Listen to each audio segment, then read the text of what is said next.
الله الرحمن الرحيم.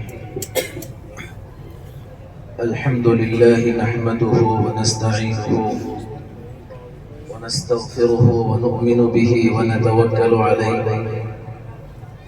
ونعوذ بالله من شرور أنفسنا ومن سيئات أعمالنا.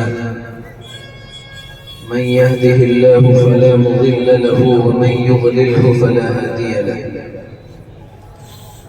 ونشهد أن لا إله إلا الله وحده لا شريك له. ونشهد أن سيدنا ونبينا وحبيبنا وشفيعنا ومولانا محمدا عبده ورسوله صلى الله تبارك وتعالى عليه وعلى آله وأصحابه وأزواجه وذريته وأهل بيته وبارك وسلم تسليما كثيرا كثيرا. أما بعد، عن يزيد بن سلمة رضي الله عنه قال: قلت يا رسول الله إني سمعت منك حديثا كثيرا وإني أخاف أن ينسيني أوله آخره، فحدثني بكلمة تكون جماعا. قال: اتق الله فيما تعلم، او كما قال رسول الله صلی اللہ علیہ وسلم. محترم بزرگوں اور عزیز ساتھیوں، آپ کافی دیر سے علماء کرام کے بیانات سن رہے تھے. ابھی مجھ سے پہلے جناب حضرت مولانا محفوظ الرحمان صاحب دامت برکاتہم انتہائی قیمتی اور پرمغز خطاب کر رہے تھے.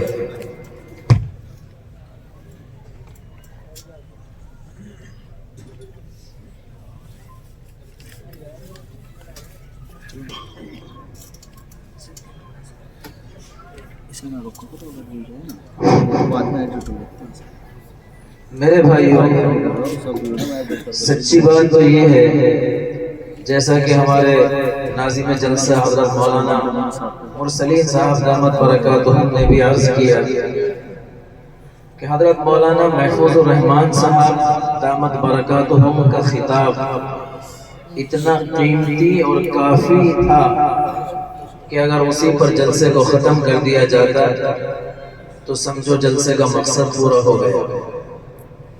لیکن ہم سب لوگ جس شخصیت کے منتظر ہیں وہ ہمارے درمیان تشریف فرما ہیں، تشریف لا چکے ہیں. بہت جلد انشاءاللہ ان کا خطاب ہوگا. مجھے یہاں کوئی بیان وغیرہ کرنے کے لیے تو بٹھایا نہیں گیا ہے.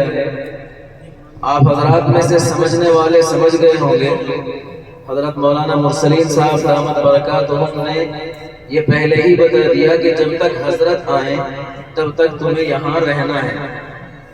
تو بس وقت گزاری کے لیے مجھے بٹھایا گیا ہے، اور یہ اچھی بات ہے کہ ہمیں زیادہ انتظار نہیں کرنا پڑے گا، اور مجھ جیسے کم علم بلکہ بے علم آدمی کو بہت زیادہ دیر تک برداشت بھی نہیں کرنا پڑے گا. الحمدللہ حضرت تشریف لا چکے ہیں. بہت جلد انشاءاللہ ہمارے اسٹیج پر ہوں گے اور ہم سب لوگ ان کا قیمتی بیان اور قیمتی مواعظ اور ان کی نصیحتیں انشاءاللہ سماعت فرمائیں گے. میں صرف ایک بات آپ کو بیان کرنا چاہتا ہوں. اگر آپ سننا چاہیں تو، اگر آپ یہ چاہیں کہ ایسے وقت گزار دیا جائے تو میں وہ بھی کر سکتا ہوں، لیکن اگر آپ سننا چاہیں تو میں صرف ایک بات آپ کو بیان کروں گا. سننا چاہتے ہو بھائی؟ ہاتھ اٹھا کے بتا دو مجھے. پیچھے والے تو نہیں سننا چاہ رہے، پیچھے والے ہاتھ نہیں اٹھا رہے. تو سننا چاہتے ہیں تو پھر سنیے. ایک صحابی ہیں حضرت یزید ابن سلمہ رضی اللہ عنہ.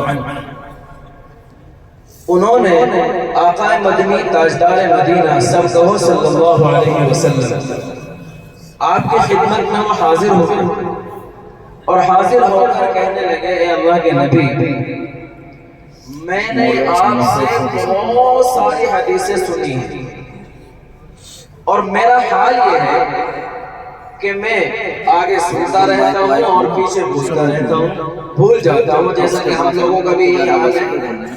بے شمار بیانات سنتے ہیں، روزانہ مسجد میں کتابوں کی تعلیم بھی سنتے ہیں، کہیں نہ کہیں جلسوں میں یا مسجد کے پروگراموں میں علماء کے بیانات بھی سنتے ہیں، اور اب تو بہت سارے بھائی جو نیک دل ہیں وہ موبائل میں بھی بیانات سنتے رہتے ہیں۔ تو بیانات تو بہت سنتے ہیں، دین کی باتیں بہت سنتے ہیں، پر یاد نہیں رہتی، ایک کان سے سنتے ہیں دوسرے سے نکل جاتی ہے۔ ایک جلسے میں حضرت مولانا سید محمود صاحب مدنی دامت برکاتہ وہ یہ کہہ رہے تھے کہ پتہ ہے اللہ نے دو کان کیوں دیے؟ اس لیے دیے تاکہ ایک سے سنو اور دوسرے سے نکال دو، ٹھیک ہے؟ اللہ نے دو کان اس لیے دیے ہیں کہ ایک کان سے سن لو دوسرے سے نکال دو۔ یہ ہماری حالت کے حساب سے بالکل ٹھیک بات ہے، حالانکہ یہ مقصد نہیں ہے۔ ایک شاعر تو یہ کہتا ہے، کہے ایک جب سن لے انسان دو، کہے ایک جب سن لے انسان دو، خدا نے زبان ایک دی ہے کان دو۔ ان کا الگ نقطہ ہے، وہ یہ کہتے ہیں زبان ایک ہے، بولنے کا جو آلہ ہے وہ ایک ہے، اور سننے کا جو آلہ ہے وہ دو ہے۔ تو اس کا پیغام یہ ہے کہ آدمی پہلے دو باتیں سنیں تب جا کے ایک بولے۔ ایک نقطہ یہ بھی ہے، اور ہماری اور آپ کی حالت کے حساب سے یہ نقطہ بھی ٹھیک ہے کہ دو کان اس لیے ہیں کہ ادھر سے ایک سے سن لیں اور دوسرے سے آسانی سے نکال دیں۔ حضرت یزید ابن سلمہ رضی اللہ عنہ، انہوں نے یہ ہماری جیسی جو حالت ہے اسی کے حساب سے انہوں نے بھی آقا مدنی صلی اللہ علیہ وسلم کی خدمت میں یہ بات عرض کی کہ اللہ کے نبی، میں سنتا بہت ہوں، احادیث بہت ساری میں نے آپ سے سنی ہے، لیکن مجھے خطرہ یہ ہے کہ ایسا نہ ہو کہ ینسینی اولہ آخرہ، کہ بعد والی جو حدیث میں سنوں وہ پہلے والی کو بھلا دے، آگے میں سنتا رہوں پیچھے بولتا رہوں۔ فحدثنی بکلمۃ تکون جماعا، لہذا آپ مجھے کوئی ایک بات، کوئی ایک بات، چھوٹی سی مختصر سی بات ایسی ارشاد فرما دیں جس میں سارے دین کا خلاصہ آ جائے، سارا دین اس کے اندر جمع ہو جائے، سارے دین کا پورا مضمون اور خلاصہ اس کے اندر سما جائے، اور وہ مختصر ہو، میں یاد بھی کر سکوں، یاد کرنے میں آسانی ہو، اور میں یاد کر کے اس پر عمل کر سکوں۔ آقا مدنی صلی اللہ علیہ وسلم کی جمع اور بے شمار خوبیاں ہیں، بے شمار اوصاف اللہ تعالیٰ نے ان کو عطا کیے ہیں۔ ایک خصوصیت آپ کی یہ بھی ہے کہ آپ علیہ السلام کو جوامع الکلم عطا ہوا ہے۔ جوامع الکلم کا مطلب یہ ہے کہ بات مختصر ہو، الفاظ تھوڑے سے ہوں، اور اس کے اندر معانی اور مفہوم اور کام کی باتیں اور ہماری ضرورت کی باتیں زیادہ ہیں۔ عام طور پر ہم لوگوں کا تو یہ ہے کہ الفاظ بہت سارے ہوتے ہیں، تقریر لمبی ساری کرتے ہیں، اگر اس کا خلاصہ نکالا جائے تو وہ تھوڑا سا ہوتا ہے۔ آپ علیہ السلام کا معاملہ اس کے برخلاف تھا، آپ چھوٹا سا ایک آدھ لفظ بولتے تھے اور اس کے اندر دنیا بھر کے علوم کے سمندروں کو جمع کر دیا کرتے تھے۔ یہ آقا مدنی صلی اللہ علیہ وسلم کی خصوصیت تھی۔ آقا مدنی محمد مصطفیٰ سب بولو صلی اللہ علیہ وسلم، آپ نے فرمایا اتق اللہ فیما تعلم۔ کیا فرمایا؟ الفاظ حدیث بھی یاد کرنے چاہیے۔ اتق اللہ فیما تعلم، آپ نے فرمایا کہ جن باتوں کو تم جانتے ہو، جن کے بارے میں تمہیں علم ہے، ان کے بارے میں اللہ سے ڈرو۔ بس اتنے مختصر سی بات، جو باتیں تم جانتے ہو، لمبا چوڑا کوئی بیان نہیں، لمبا چوڑا کوئی خطاب نہیں۔ آپ نے فرمایا جن باتوں کو تم جانتے ہو، جن کے بارے میں تمہیں پتا ہے کہ یہ کرنے کے کام ہے، اللہ سے ڈرو اور انہیں کرنے لگ جاؤ۔ اور جن باتوں کے بارے میں تم یہ جانتے ہو کہ یہ غلط کام ہے، برے کام ہے، گناہ کے کام ہے، اللہ کی ناراضگی کے کام ہے، اللہ کے غصے کو دعوت دینے والے کام ہے، ان کے بارے میں اللہ سے ڈرو اور ان کو چھوڑنے والے بن جاؤ۔ مختصر سی بات، جو کچھ بھی جانتے ہو، جو نہیں جانتے اس کو بھی سیکھنا چاہیے، لیکن وہ بات کی بات ہے۔ پہلے نمبر کی بات یہ ہے کہ جو کچھ تم جانتے ہو پہلے سے، یا یہاں بیٹھ کر جو کچھ تم نے سیکھا ہے، جو کچھ تمہارے علم کے اندر ہے، اس کے بارے میں اللہ سے ڈرو۔ اگر وہ کرنے کے کام ہے تو انہیں کرنے لگ جاؤ، اور جو نہ کرنے کے کام ہے انہیں چھوڑ دو۔ بس مختصر طریقہ۔ بیان پورا ہو۔ اب اگر میں اس ماحول میں اور اس مجمع میں جہاں الحمدللہ چاروں طرف دین کا غلغلہ ہے، چاروں طرف مدارس و مساجد کا جال بچھا ہوا ہے، چاروں طرف تبلیغی جماعت کے ذریعے دین کی محنتیں ہو رہی ہیں اور ہم مسلمانوں کے گھر میں پیدا ہوئے ہیں، ایسے ماحول میں اگر میں آپ حضرات سے پوچھوں کہ بتائیں آپ میں سے کون ہے ایسا جو یہ نہیں جانتا کہ نماز پڑھنا فرض ہے؟ کوئی ہے آگے بتا سکتا ہے جو یہ کہے کہ مجھے نہیں پتا کہ نماز پڑھنا فرض ہے؟ سب جانتے ہیں کہ نہیں جانتے بھائی؟ اگر یہ جانتے ہیں کہ نماز پڑھنا فرض ہے، اللہ کے نبی فرماتے ہیں تو پڑھنا شروع کر دو۔ اگر تمہیں پتا ہے کہ نماز ضروری ہے، اگر تمہیں پتا ہے کہ نماز دین کا ستون ہے، اگر تم جانتے ہو کہ ہمارے 5 ٹائم کی نمازیں فرض کی ہیں، اگر جانتے ہو تو پڑھنا شروع کر دو۔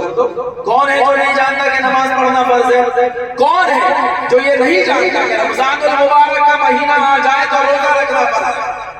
کون نہیں جانتا؟ اگر جانتے ہو تو عہد کر لو آج کے بعد زندگی میں جتنی مرتبہ رمضان المبارک آئے گا انشاءاللہ روزہ نہیں چھوڑیں گے۔ سب کو انشاءاللہ نہیں چھوڑیں گے۔ آج اگر دیکھیں آپ اپنے معاشرے کو، نوجوان بچے صحت مند طاقتور تندرست سب کچھ، لیکن دیکھو آپ رمضان کا جب مہینہ آتا ہے تو بہت سارے نوجوان ہیں جو روزہ نہیں رکھتے۔ کون ہے جو یہ نہیں جانتا کہ اگر اللہ نے مال و دولت عطا کیا ہے تو زکوٰۃ دینا ضروری ہے؟ شاید اس بارے میں کم جانتے ہیں۔ ہمارے ذہنوں میں، بہت سارے لوگوں کے ذہنوں میں اس طرح کی بات ہوتی ہے کہ جس طرح صدقہ اپنی مرضی کی چیز ہے، جب چاہے دے دو، جتنا چاہے دے دو، کوئی مقدار متعین نہیں، کوئی وقت متعین نہیں، جس کو چاہے دے دو۔ بعض حضرات یہ سمجھتے ہیں کہ شاید زکوٰۃ کا مسئلہ بھی ایسا ہی ہے کہ رمضان المبارک کا مہینہ آئے تو اگر ہمارا جی چاہے تو زکوٰۃ دے دیں اور جتنی چاہے دے دیں، جس کو چاہے دے دیں، کوئی مسئلہ نہیں، ثواب کی چیز ہے۔ بھائیو اگر کوئی یہ سمجھتا ہے تو آج سے یہ سمجھ لو کہ زکوٰۃ کا مسئلہ ایسا نہیں ہے صدقے کے جیسا۔ زکوٰۃ کا مسئلہ بعینہ ہی نماز کی طرح ہے، جس طرح نماز چھوڑنا کسی حال میں جائز نہیں۔ اگر اللہ نے آپ کو مال و دولت عطا کیا ہے اور اللہ نے اس کی ساری تفصیلات بیان کی ہے، ہر تھوڑے اور زیادہ مال پر زکوٰۃ واجب نہیں ہوتی۔ اگر کسی کے پاس 61.5 تولہ چاندی یا اس کی قیمت اور 9.25 تولہ سونا یا اس کی قیمت، اگر اتنا مال آپ کے پاس ہے تو اس کا 2.5% 40 کا حصہ 2.5% دینا ہر حال میں ضروری ہے۔ جس طرح نماز چھوڑنے سے آدمی گنہگار ہوتا ہے، ایسی زکوٰۃ نہ دینے سے آدمی گنہگار ہوتا ہے۔ جس طرح نماز کا انکار کفر ہے، اسی طرح زکوٰۃ کا انکار بھی کفر ہے۔ یہ مقدار ہر حال میں دینی ہی دینی ہے، اس کی مزید تفصیلات پر بات کرنے کی گنجائش نہیں۔ تو میرے بھائیو، اگر آپ یہ جانتے ہو اور نہیں جانتے تھے تو اب جان گئے کہ اگر اللہ نے اتنا مال دیا ہے تو اس پر جب سال گزر جائے، اور رمضان ہی ضروری نہیں ہے، آپ کے پاس اگر آج کی تاریخ میں مال آیا ہے تو اگلے سال اسی تاریخ میں آپ پر زکوٰۃ فرض ہو گئی۔ ایسا نہیں کہ رمضان میں ہی کی جاتی ہے، جب بھی آپ کے پاس اتنا مال آ جائے 61.5 تولہ چاندی، اس کے بعد اس پر سال گزر جائے تو سال گزرنے کے بعد آپ کے اوپر زکوٰۃ واجب ہوتی ہے۔ تو عہد کرو انشاءاللہ، اللہ کے نبی نے فرمایا جو جانتے ہو اس پر عمل کرو، اس کے بارے میں عمل کرو۔ تو آپ لوگ اگر نہیں جانتے تھے تو اب جان گئے، آج کے بعد انشاءاللہ عہد کرو کہ جب بھی ہمارے مال پر سال پورا ہوگا حساب لگا کے انشاءاللہ سارے مال کی زکوٰۃ دیں گے انشاءاللہ۔ اور کون نہیں جانتا کہ اگر اللہ نے وسعت عطا کی ہے تو حج کرنا فرض ہے؟ اس بارے میں بھی کچھ شاید معلومات میں کچھ کمی ہے۔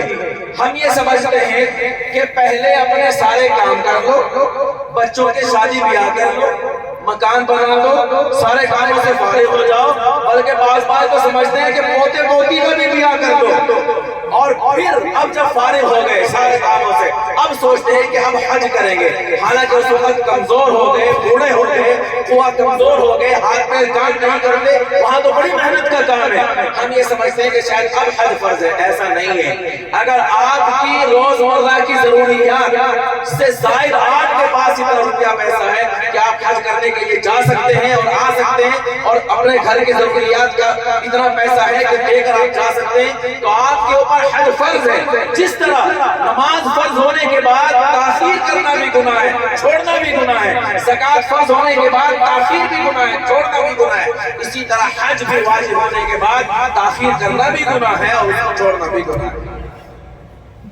اچھا یہ بتاؤ کون نہیں جانتا کہ سچ بولنا ضروری ہے کوئی جو یہ کہے کہ میں نہیں جانتا سچ بولنا ضروری ہے؟ کون نہیں جانتا کہ ماں باپ کا احترام کرنا ضروری ہے؟ کون نہیں جانتا بڑوں کی عزت اور عظمت کرنا ضروری ہے؟ کون نہیں جانتا حلال کھانا ضروری ہے؟ یہ ساری وہ باتیں ہیں کہ ہم جن کو جانتے ہیں اور روز سنتے رہتے ہیں، لیکن ادھر سے سنا ادھر سے نکال دیا۔ میرے بھائیو، حضرت یزید ابن سلمان نے جو بات پوچھی، آپ نے فرمایا ان جن باتوں کو تم جانتے ہو ان کے بارے میں اللہ سے ڈرو۔ لہذا آج سے اس عظیم الشان اسٹیج سے اور ان علماء کے حوالے سے میں آپ سے پھر ایک بات پوچھتا ہوں، ان جن کرنے کے کاموں کو تم جانتے ہو آج سے انشاءاللہ عمل کرو گے؟ ہاتھ اٹھا کے بتاؤ انشاءاللہ ہم سب آج سے عمل کریں گے۔ اور جو کام چھوڑنے کے ہیں وہ بھی بہت سارے کام ہیں اور ہم سب کو جانتے ہیں۔ کیا ہم یہ نہیں جانتے کہ زنا کرنا گناہ ہے؟ کیا یہ نہیں جانتے دوسرے کا حق مارنا گناہ ہے؟ کیا ہم یہ نہیں جانتے کہ جھوٹ بولنا گناہ ہے؟ کیا یہ نہیں جانتے کہ کسی کا دل دکھانا گناہ ہے، کسی کو ستانا گناہ ہے، کسی کو ذلیل کرنا گناہ ہے، کسی کو بے عزت کرنا گناہ ہے؟ کیا ہم یہ نہیں جانتے کسی سے حسد کرنا گناہ ہے، کسی کی غیبت کرنا گناہ ہے؟ یہ غیبت تو ایسا پسندیدہ عمل ہے ہمارا کہ اس کے بغیر تو ہماری روٹی ہضم نہیں ہوتی۔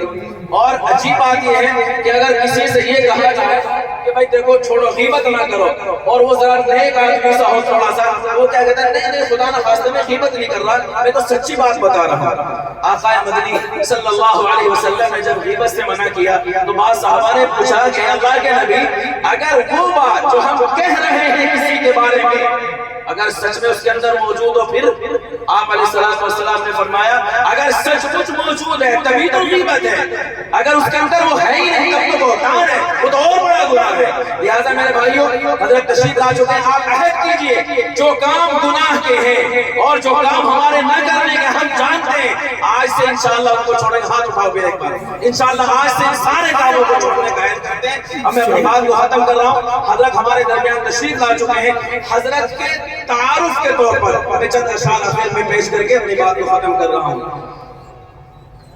خدا یاد آئے جن کو دیکھ کر وہ نور کے پتلے، خدا یاد آئے دیکھ کر جن کو یہ نور کے پتلے، نبوت کے یہ وارث ہیں، یہی ہے ذل رحمانی، یہی ہے جن کے سونے کو فضیلت ہے عبادت پر، انہی کے ارتقاء پر ناز کرتی ہے مسلمانی، انہی کی شان کا زیبا نبوت کی وراثت ہے، انہی کا کام ہے دینی مراسم کی نگہبانی، رہے دنیا میں اور دنیا سے بالکل بے تعلق، پھرے دریا میں اور ہرگز نہ کپڑوں پر لگے پانی، اگر خلوت میں بیٹھے ہوں تو جلوت کا مزہ آئے اور آئے اپنی جلوت میں تو ساکت ہو سخندانی، خدا یاد آئے جن کو دیکھ کر یہ نور کے پتلے، نبوت کے یہ وارث ہیں، یہی ہے ذل رحمانی وما علینا الا البلاغ۔